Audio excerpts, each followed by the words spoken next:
नमस्कार, सुमन्स किचन मध्ये आपलं स्वागत आहे। आज आपण चमचमीत आणि झणझणीत असं ओल्या शेंगदाण्याचं बेसन कसं बनवायचं ते पाहणार आहोत। रेसिपीला सुरुवात करण्याआधी तुम्हाला एक निवेदन आहे, अजूनपर्यंत तुम्ही माझ्या चॅनलला सबस्क्राइब केलं नसेल तर सबस्क्राइब जरूर करा आणि हो, रेसिपी आवडली तर एक लाईक नक्की करा। चला तर मग रेसिपीला सुरुवात करूया। आता आपल्याला बेसन बनवायचं, त्यासाठी आपल्याला शेंगदाणे भाजून घ्यायचे आहेत। आता हे शेंगदाणे आपल्याला मीडियम गॅसवर खमंग असे भाजून घ्यायचे आहे।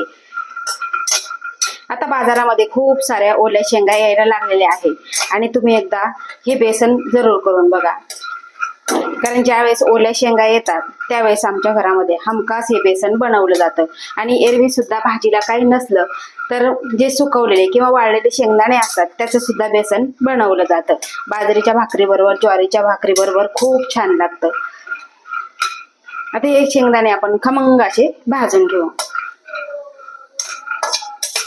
शेंगदाणे आपले खमंग असे भाजलेले आहे। आता हे शेंगदाणे आपण काढून पूर्णपणे थंड करून घेऊ।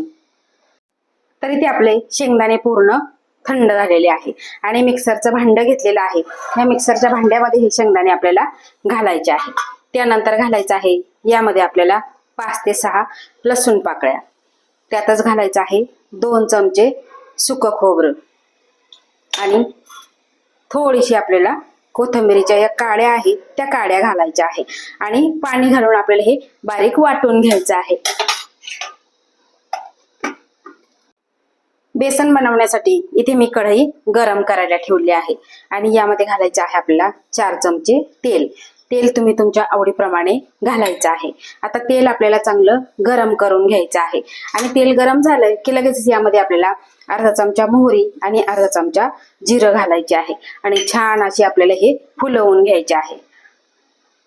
आता जिरं मोहरी फुलले की यामध्ये घालायचं आहे आपल्याला चिमूटभर हिंग, त्यानंतर घालायचं आहे आपल्याला कढीपत्ता।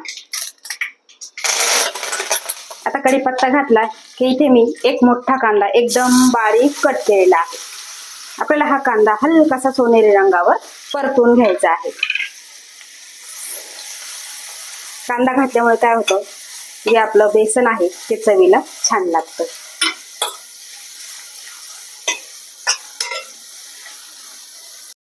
कांदा आपला हलकासा सोनेरी रंगावर परतून झालेला आहे। आता यामध्ये आपल्याला कोरडे मसाले घालायचे आहे। गॅसची फ्लेम आपल्याला लो ठेवायची आहे। इथे मी घेतलेले आहे पाव चमचा हळद, 1 चमचा काश्मीरी मिरची पावडर, 1 चमचा काळा मसाला, 1 चमचा कांदा लसूण मसाला, 1 चमचा मिरची पावडर। आता हे सगळं आपल्याला मिक्स करून घ्यायचं आहे। तर बघा, आपण हे सगळं मिक्स करून घेतलेलं आहे, परतून घेतलेलं आहे आणि यामध्येच घालायचं आहे आपण जे वाटण तयार केलेलं ते वाटण यामध्ये आपल्याला सगळं घालून घ्यायचं आहे। आता हे वाटण घातल्यानंतर सगळं मिक्स करून घ्यायचं आहे आणि तेल सुटेपर्यंत आपल्याला परतून घ्यायचं आहे।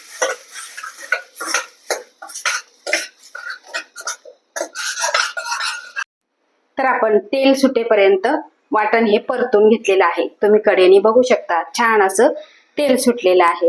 आता यामध्ये आपल्याला गरम पाणी घालायचं आहे। आता घट्ट पातळ त्यानुसार तुम्ही गरम पाणी घालायचं आहे।